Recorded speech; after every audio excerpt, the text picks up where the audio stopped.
On est le 19 octobre 2015 aujourd'hui et c'est le jour du vote fédéral au Canada.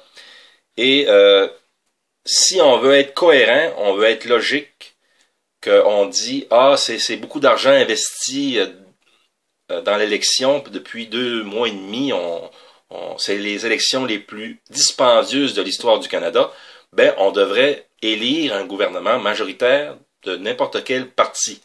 Au moins, élire quelqu'un de majoritaire et on serait tranquille pour 4 ans. Pas pour investir pour rien.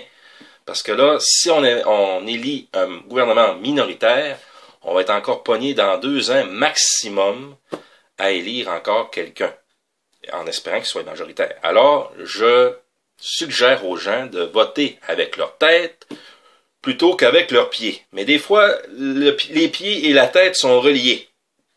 Alors, c'est problématique dans ce cas-là.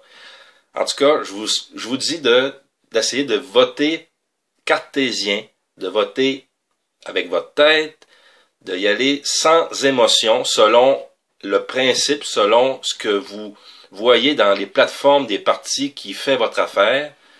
Votez selon votre tête, pas émotionnellement.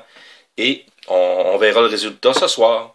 Parce que ce soir, est-ce que ça risque d'être une élection qui est longue, une soirée électorale longue jusqu'à minuit?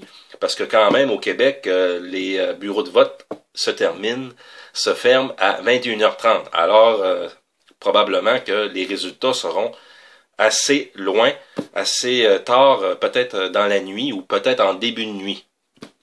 Alors, au Québec, après 1 heure, 1 heure et demie, 2 heures maximum, on sait déjà, il n'y a pas de fuseau horaire, il y a seulement un fuseau horaire au Québec. Non, il y en a 2, les îles de la Madeleine.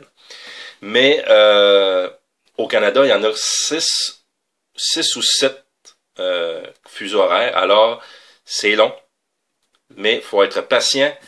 Mais j'ai l'impression que la soirée électorale sera peut-être assez longue s'il n'y a pas de vague. On verra bien, mais selon les derniers sondages, les libéraux seraient en avance. Alors, on verra ce soir. Bonne journée!